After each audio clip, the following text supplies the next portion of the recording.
بسم الله الرحمن الرحيم. الحمد لله رب العالمين، والصلاة والسلام على أشرف الأنبياء وخاتم المرسلين محمد وعلى آله وصحبه وسلم. ربنا هب لنا من لدنك رحمة وهيئ لنا من أمرنا رشدا. ربنا أرنا الحق حقا وارزقنا اتباعه وأرنا الباطل باطلا وارزقنا اجتنابه. ربنا اغفر لنا ذنوبنا وإسرافنا في أمرنا وثبت أقدامنا وانصرنا على القوم الكافرين آمين. بینەرانی بەڕێز و خۆشەویست، مسلمانانی ئازیز، سەلام و ڕەحمەتی خوای پەروەردگار بڕژێ بەسەر هەموولایەکماندا. خوای گەورە عاقبەت خێرمان بکە، سەربەرز و سەرفرازی دنیا و قیامەتمان بکە. خوای پەروەردگار بە گەورەی و عەزەمەتی خۆی داهاتوومان لە ڕابردوومان باشتر بکە، بە مسلمانی بمانژێنێ، بە مسلمانی بمانبرێنێ، بە مسلمانی زیندیمان بکاتەوە ئینشاء الله تعالى. خۆشحاڵم کە لە بەرنامەکەتان، بەرنامەی بەختەوەری بە خزمەتان دەگەمەوە. خوای گەورە بە گەورەی و عەزەمەتی خۆی بەختەوەری دنیا و قیامەتمان بکە ئینشاء الله تعالى. و ئەو بەرنامەیە بخاتە تەرازوی چاکەکانمان، تەرازوی چاکەکانمانی پێ قورسکە. خۆشەویستانم، ئەو ئاەتە پێم خۆشە کە لە حەڵقەی ڕابردوو باسمان کرد، گوتمان یەکێک لە خاڵە هەرە گرنگ و مهمەکانی بەختەوەربوونی ئینسان لە دنیادا بوونی ڕوحیەتی خزمەتکردنی خەڵک. ئینسان دەبێ ئەو ڕوحیەتەی هەبێ و دەبێ لەگەڵ خەڵک تێکەڵاو بێ و دەبێ ئەو بەهرانەی کە خوا پێی داوین، ئەو نیعمەتانەی کە خوا پێی داوین هەوڵ دەین دەوروبەری خۆمان لێی سوودمەندکەین و ئەو خەڵکە لێی سوودمەند بێتن، بۆی کە تۆش زیاتر تام و چێژ و لەزەت لەو نیعمەتە دەکەی، لەو بەهرەیە دەکەی کە خوا پێی داوی تەبارەک و تەعالە. ئەو ئاەتە کە خوای پەروەردگار دەفەرمێ لا خەیڕە فی کەثیر من نەجواهم إلا من ئەمەڕە بصەدەقەة أو معروف أو إصلاح بين الناس. یعنی ئاخرەکەی تەماشەکەن، ئاخرەکەی زۆر مهمە. دەفەرمێ ومن يفعل ذلك ابتغاء مرضات الله فسوف نؤته أجرا عظيما. دوشتی زۆر گرنگی تێدانەوە ئاەتەی ئاخرەکەی لە دەرسی ڕابردوو نەمانتوانی تەواوی بکەین. دەفەرمێ هەر کەسێک وەمن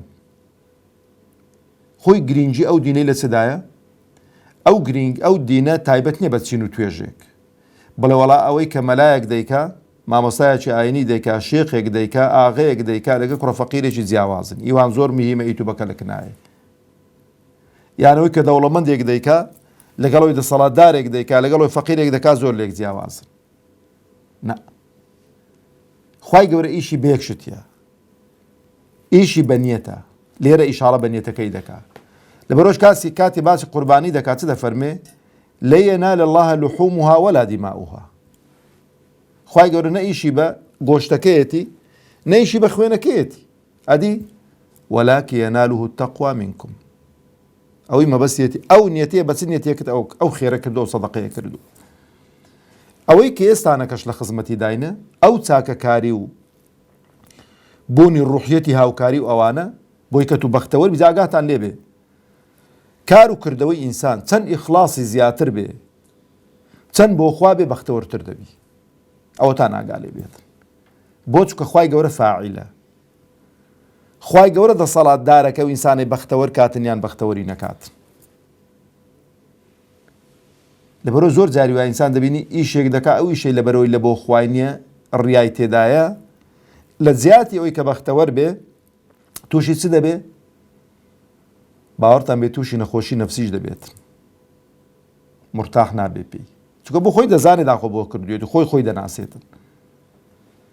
دەفەرمێ ومن يفعل ذلك، جارێک گشتگیرە، هەر کەسێک، پیاو بێ، ژن بێ، دەوڵەمەند بێ، دەسەڵاتدار بێ، فەقیر بێ، هەژار بێ، نەدار بێ، کەس نەیخوێنێتەوە، بەڵام ئەوی ئەو سیفەتانەی تێدا بن، ابتغاء مرضات الله، مەبەستی پێ ڕەزامەندی خوا بێ، مەبەستی پێ ئەوە بێ کە ئەو کار و کردەوانەی کە دەیکا خوای لێ ڕازی بێ، ئەو دینەی خوای گەورەش جوان کە ئەو ئینسانە. بە تایبەتی خۆشەویستانە ئەوانەمان کە مەسەلەن بۆ نمونە لە ناو کۆمەڵگە و مجتەماعی خۆماندا ناسراوین بە ئیسلامی، بەو مانایی کە لە حزبێکی ئیسلامین، دەنا ئێمە مسلمانەتی و دینداریمان قۆرغ نەکردو لەسەر خۆمان بڵێن وەڵا هەر ئێمە مسلمانین و غەیری ئێمە مسلمانیە بەڵام ناوێت کە بۆ ناسینەوە بۆ تعارف و بۆ ئاشنابوون بە یەکتری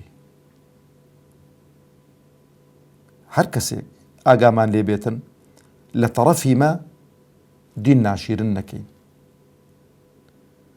دین دەزانی بەچ ناشیرن دەبێت لە تەڕەفی مە بۆی ناشیرن دەبێ من لەگە جیرانەکەم خراپم لە کڕین و فرۆشتن زۆر ئەوە بم وەکو بڵێ وازح نەبم لە دوکانداریەکەمدا زۆر مەسەرەندەی فێڵ لە خەڵک نەکەم شتی عادیان نەدەمێ بەشتی ئەسڵی سوێن لەسەر کڕین و فرۆشتنەکە نەخۆم ئیش و کارێکی بوو جیرانەکەم پێشم نەڵێ بچم کاکە لە خزمەت دامان هاوکاریت بکەم چت پێ دەوێتن ئەوەش بۆی ناخۆمان خۆشەویستکەین نابۆی کە ئەو دینەمان ئاوامان پێ دەڵێت ئەو شتانەشمان بەس لە پەرخوا بێ و لە پێناو خوا بێ لەبەرەوە دەفەرمێ فسوف نؤتيه ئەجڕا عەظیما دیاریشی نەکردو ئەجرەکە چەندە پاداشتێکی زۆر گەورەی دەدەینەوە تا هەوڵ دەین لەو پاداشتە چ بین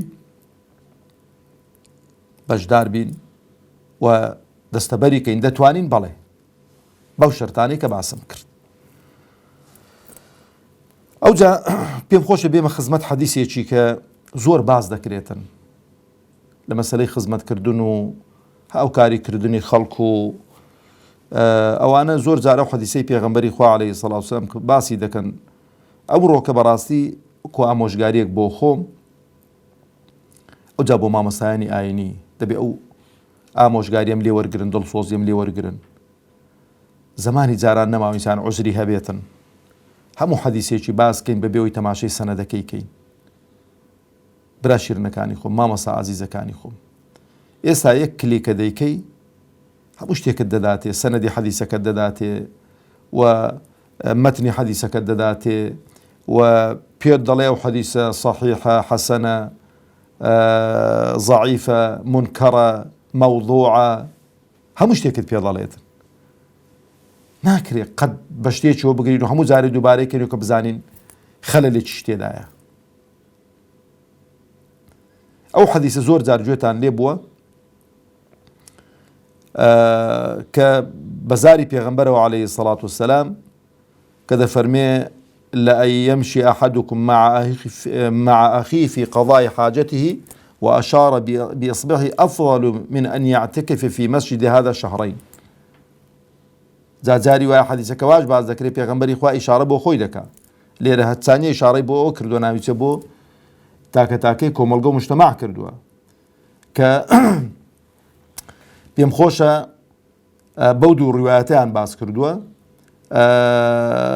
لە خزمەت خەڵکێکدا بمیشوکارەکانی بۆ جێبەجێکەم لەوەم پێ گەورەترە باشترە لەوەی کە دوو مانگان لە مزگەوتی خۆی ئەعتیکاف کەم یان دوو مانگان لە مزگەوتی من ئەعتیکاف کەن طبعا ئەو فەرمودەیە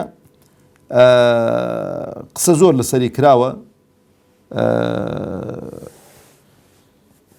بڵێ العراقی تەضعیفی کردووە و شەیخی ئەلبانی لە ئەحادیثی ضعیفە هێناویەتی شێخ بن باز بەڕەحمەت بێتن کە لێی دەپرسن لأن يمشي أحدكم في حاجة أخيه خيرا له من أن يعتكف في مسجد هذا تأخيري دەڵێ ئەو حەدیثە هیچ سەحەتێکی نییە بەس دەفەرمێ بۆ مەسەلەن مادام حەدیثی صحیحمان هەن کە ئەو حەدیثانە زۆریش مهمن زۆریش گەورن ئەمە لۆ هاتین پەلاماری شتێک دەدەین کە هیچ سەحەتێکی نییە حەدیثێکی ضعیفە ئیستیغنا دەکەین لە حەدیثێکی دیکە ئەویش دەفەرمێ ئەو فەرمودەیە کە پێغەمبەری خوا عەلەیهی سەڵات وسەلام دەفەرمێ کە لە صحیحەین داهاتووە ابن عمر ڕەزا و ڕەحمەتی خوای لەسەر بێ بۆمان دەجێڕێتەوە کە دەڵێن لە صحیحەین واتە لە بوخاری موسلیم داهاتووە کە گەورەی خزمەتکردن و بە هاناوەچوون و کۆمەکردنی خەڵکی تێدا ڕەنگ داوەتەوە دەفەرمێ من كان في حاجة أخيه كان الله في حاجته زۆر مهمە ئەتۆگە بتوێ ئیشوکاری خەڵک جێبەجێ بکەی و هاوکاری خەڵک بکەی خوای گەورە حتا ئەتۆ وابی خوای گەورەش لەگەڵەتەوە دەبێ ئیش و کاری تۆ و هاوکاری تۆ دەبێتن. و زۆر لەوەی دیکە مهمترە. صحیحی شەو لە صحیحین داهاتووە. یان دەفەرمێ والله في عون العبد ما كان العبد في عون أخيه. وەوەش لە صحیح داهاتووە. ئەو دوو فەرمودانە زۆر گرینگن. ئینسان مادام جابەنیەت بێ بەکردەوە بێ، مادامە تۆ بەردەوام لە هاوکاری خەڵکی خوای گەورەش لە هاری تۆ و لە هاوکاری خەڵکی لە هاوکاری تۆیە، هاوکارت دەبێتن.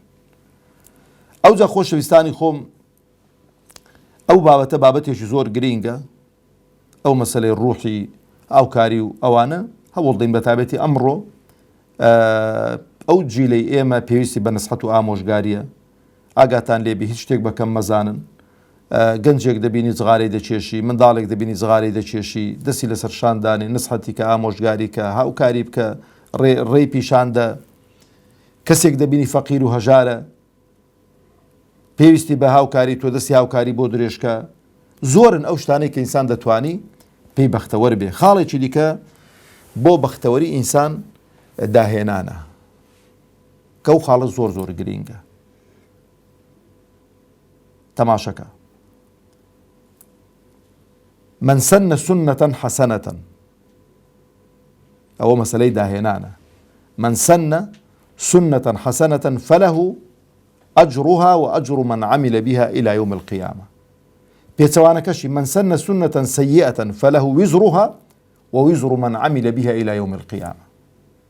کابرا شتێک دادەهێنێتن لە ناو کۆمەڵگە و مجتەمەعی ئێمە، لەبەرەوەی ئەسڵی هەڵس و کەوت و معاملات و ئەوانە دەستکراوەیە. ئێستا چەند خۆشە بیان گۆت بە ئەو کارەبایە لە سەردەستی زانایەک عالمێکی موسڵمان دۆزراوەتەوە.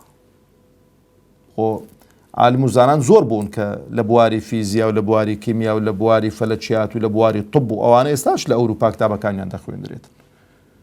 بەڵام مەبەست بەکارەباهێنانەوە کەەوە بەرجەستەی و لە بەرچاومانە.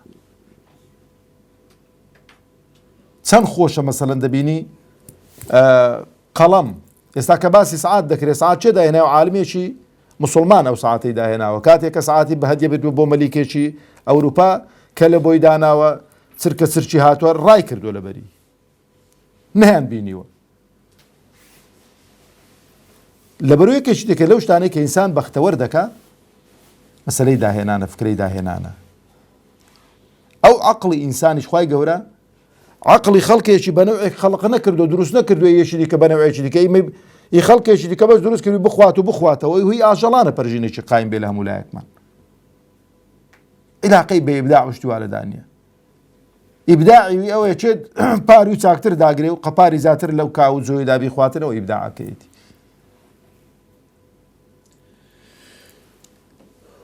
ئەوەی ئینسان خوای گەورە هەموو عەقڵێکی پێدا هەمومان دەتوانین فێر بین، هەمومان دەتوانین ئیبداع بکەین، بەڵام دەبێ بەکاری بێنین. مستەحیلات نییە. بۆ مەسەڵەن تەماشە دەکەی ئەو وڵاتانە ئەوە تەیارە دروست دەکەن، ئەوە ساڕوغ دروست دەکەن، ئەوە کوڕە ئەنواع و ئەشکال ئەجهیزە دروست دەکەن بۆ ئەمە بەس بکڕین، بۆ بەس بکڕین، بۆ ئەمە بەس بازاڕی ساختکردنەوەی شتومەچی ئیبداعی وان بین. مەش خەڵکی مبدیعمان هەیە. ئەو خەڵکانە دەبێ هەم دەسەڵات ئیحتیمامیان پێ بدا، بواریان بۆ بڕەخسێنەوە، بواریان بۆ ڕەخساوە، خۆیوانش هەروە بوون. وەرە تەماشای سەرەتای دروستکردنی سیارەکان یاکۆکو ئەو برایانەی خۆمان مکەندێکیان پیشانداون تەرەکتەری دروست کردووە، تەیارەی دروست کردووە. بەس لە جیاتی کە هاوکاری بکرێ گاڵتەی پێکراوە کابرا لە خەفەتان چواگری تێبەرداوە. چکۆم بینیم ئەلەو هەریرە، ئەلەو خەلیفانە کوڕە، ئەلەو سۆرانە، ئەلەو سلێمانی، ئەلەو هەولێرە، ئەلەو شارە زورە. خەڵکێکی مبدیع پیشاندراوە کاکە. ئیدەوەرە کاکە ئەو عەقڵی هەیە ئیحتیمامی پێ بدە. دەزانی چەند خۆشە قەناعەت بکرد. بۆ لە بابی بەختەوەریم هێناوە ئەو قەزیە. زانایان لەو بابەیان داناوە. کاتێک کە ئینسان شتێک دەبینی بەرهەمی دەستی خۆی دەبینی، ئیبداعی خۆی دەبینی، زۆر بەختەوەر دەبێت، زۆر کەیف خۆش دەبێت. فکرەیە کە تۆ ئەو فکرێ دەوڵەمەندتر کە بەڵام دەبێت ئەو دەسەڵاتە چونکە هەندێک قەزیە مەسەلەی سیارە و تەیارە و مەسەلەی ئەو شتە گەورانە دەبێت دەوڵەتێکت لە باڵ پشت بێت بەچووکە ئەو دەسەڵاتدارانە بەداخەوە خۆیان بە خاوەنی ئەو وڵاتە نازانن پارەیەکی زەبەلاحیشیان لەبەردەستە نەهاتوون وەکو ئەو وڵاتانەی دراوسێ مامکەن بۆ نمونە سا دەچێ وڵاتێکی وەکو ئێران ئەو هەموو ئەنواع سیارەی زاهەر لە ڕۆژڕایز و بەزم و ڕەزمی دنیا بێنە کە بە 150 دەفتەر و هەر مەمنوع بچێتە وڵاتەکەشیان بۆ خۆی دەڵێتە خەڵکی خۆکا کە سیارەیەک دروستکەن لە قەدەرە خۆتان و بزانن سیارەیەکتان بۆ باش هەم لە ڕووی بنزینەوە هەم لە ڕووی مەچینەوە بۆی کە بۆ خۆشتان فێر بن بۆ خۆمان سیارە بۆ خۆمان دروست دەکەین ئەگە سیارەش دێنن هەندی ئەوە لە سەداناوت گومرجی لە سەرداناون کەس ئامادە نیە ئەو سیارانە بێنێ گومرگەکەی دوو قاتی کڕینی سیارەکەی دەبێتن ئەو جا مەوادی احتیاطی زۆر بە زەحمەت دەست دەکرێت کابرا چ ئامادەی دیکە وەکو کایە ڕووکراوە ئەو ئیتیفا پێ دەکات ئەوە مهمە و ڕوحی دەوڵەتداریە ئەوەی ئێمە دەڵێ کاکە نەجان بۆ بێم خۆ پێ و مەشغوڵ کەم وەڵا هەتا شەریکەی دادەنێم و چاکترین سیارە تەلەفۆنێک دەکەم لۆ یابان و کاکە سیارەکی ئام لۆ دروستکە گەدەرکەی کردەوە بڵێ فڵان کەس بەخێری ئەوەی دەوێت بەس نازانێ ئەوە کپکردنی ئەو خەڵکە مبدیعەیە کە دڵی بەخۆی خۆشە لەبەرەوە هەر یەکێکتان یان هەر کەسێک کە گوێی لەو قسەی برای خۆی دەبێت ئەگەر خاڵێک دەخۆت دادەبینی ئیبداع دەکەیت چونکە وای ئیبداع دەکات لە ئیشی دەستی سام زۆر پێخۆشحاڵم بەڕاستی هەموو جارێکە ئەو فستیڤاڵانە دەکرێت بە تایبەتی فستیڤاڵی هەنار و ئەوانە دەبینم مەسەلەن فەلاحێک ئیبداعی کردووە لە شێوازی گۆڕینی بەرهەمهێنانی ئەو بەرووبوومە کشت و کاڵیانە ئەزانی چەند دڵت خۆش دەبێت کاتێک کە دەبینی بۆ نمونە ئیبداعێک دەکەی دارێک لە دارێک متروب دەکەی زۆرە میوەیەکی دیکە دەداتێکە لە ناو کوردەواری خۆماندا باو نییە یان نییە کە دینی بەرهەمەکە دەبینی بەخوا زۆر دڵخۆش دەبی زۆر بەختەوەر دەبی ئەدێ و خوشکە بە ڕێزانەمان کە ئیبداع دەکەن شتی دەستی دروست دەکەن زۆر زۆر خۆشە بەرەو هەوڵ دەین هەر یەکەمان ئەوەی کە دەزانین بەهرەیەکمان تێدا مەوجودە ئەوجا ئەو بەهرێ گرنگی پێ بدەین بەس یەک شتی دیکە زۆر گرینگە دۆست و ڕەفیق و برادەرەکان یەکتر تەشجیعکەن چونکە وا هەیە دائیمەن ڕوحیەتی ڕووخاندنی هەیە لە جیاتی بەختەوەرت کا لە جیاتی دڵت خۆشکە لە جیاتی تەشجیعت کە جاوە چییە لۆ ئەوی تو ئەچمێکی دیکە دەکڕم کوڕا هەریتی بەکە لە کناتی و بەو شتانەوە مەشغوڵ دەکەی ڕاست معنەویاتت تا ساعتێک دو ساعتان سفر دەکات و دین تۆ سەر سفری هەتا دێوە تایمی خۆت زۆری دەوێت زۆر گرینگە ئێستا بە تایبەتی باو باپیرانمان بە ڕەحمەت بن تەماشەکەن کە خوێندەواریش نەبوون زۆربەی زۆریان خوێندەوار نەبوون بەڵام کە تەرەکتەر نەبوو تەماشەکەن بەس فکر لەوەی بکەنەوە چیان دروست کرد ئالەتی چێڵانی زەویان دروست کرد ئەو زەویەی بە چ بشێڵێنێ بە تەورەی ناچێڵدرێت باشە دەوەرن ئێستا با مەمما کۆبین و داخۆ دەتوانین نیر و ئامور ئێستا ئەوی گوێم لێ دەبێت دەڵێ ماوەستا نیر و ئامور چێ بە قوربانی چاوت بم ناخورێ برا نیر و ئامور نیر و ئامور ئەو ئالەتە بوو کە زەویان پێدەچێڵە ئەو هەباشە نەبوو کە گەنم و جۆمان بۆ بکتێت و دەتەلیسانیکەین چیان دروست کرد وەکو دەڕاسەی دەسوڕاوە جەنجەڕیان پێدەگۆ ئەو ناوانە لەبەرکەن هەربا لە بۆ فکر و بمێنن ئەو جەنجەڕە ئەو کاو جۆ و ئەوانەی وردەکرد و جا کابرا شەنەبای دەکرد و لە بۆ هەموو شتێکی ئیبداعی کرد و شتێکی دروست کرد بوو چەند دڵخۆشکەرە بەس ئەهامەچەند ئەمە ئەو جیلەی مە چەند دواکەوتوین لە جیلی باو باپیرانمان لەمە پێشکەوتوتر بوون پێ پۆشە بزانن لە هەموو ڕوێکیەوە بەبیلاوەتەڵا خاوەنی قسەی خۆش ماخیر قسەم بێتن باو باپیرانمان دایک و خوشکانمان دایکەکانمان لە هەموو بوارێکی دینداری کۆمەڵایەتی لە بواری ئیبداع و داهێنان لەو جیلەی ئێمە 100% پێشکەوتوتر بوو. دایکەکانمان با کۆتایی قسەم بەوە بێتن، چێڵی دەدۆشت، پەنیری دروست دەکرد، کەشی دروست دەکرد، دۆینەی پێ دروست دەکرد، جا پێ داوەرە چەندی دیکە لە حیساب بکەم، ئەنواع و ئەشکال شتی دروست دەکرد. دەوەر ئێستا و خوشکۆڵی کە ئێستانەکە هەیە خۆ ڕێزم بۆ خوشکان هەیە، بزانێت دەوێری نێزی چێڵی بێت و دەڵێ دەمخوا قوتم دەدات، با بۆ وەڵا قوتت نادا، خوای گەورەوە خەڵقی کردو لە خزمەتە مەدابیت. شیری بدە بەدەستی شیرەکەی بەس دەزانی بخواتەوە، پێم خۆشە بزانم. تەحەدا دەکەم لێرە بەس دەزانی بخواتەوە، خواردنەوەکەش دەبێ کەبی لۆی گەرم کە لۆی دا ئەوەی بکە ناژێنە تااقەتی هەندێشی نیەوەکو کوردەواری خۆمان دەڵێ وەرە بۆ خۆشیە، دەڵێ ڕۆژێکی هەندێک تەمبەڵ و تەوەزەلیان گرتن بردنیانە سجنی، دوو ڕێیان لە پێش بوون، بیان هاوێنە بەحرێ یان سجنیان کەن، گوتیان نەچینە ئەو سجنەی، گوتیان کاکە سجن شوێنێکی خۆشە، خواردن و خواردنەوەتان دەدەنێ، بۆ خۆتان دادن، گوتیان ئەو خواردن و خواردنەوە بۆ خۆمان داوێنە ناو دەوی خۆمانیان دەبی کەسێکەیە بیهاتە ناو دماوتیان نەوەڵا دەبی بە خۆتان باوێنەکار دەنا باش و بۆ بەحرێ، ئەویشی پێوە بوو دەبێت شەبی بیهاتێنە، ئەو ڕۆمان لێهات و بەداخەوە دەڵێ جاکەوە دەڵێمەوە بە عامە قەزیەکە خوا زیارم گۆڕانکاری بەسەر خۆماندا بۆی کە لە ژیاندا بەختەوەربین. والسلام عليكم ورحمة الله وبركاته.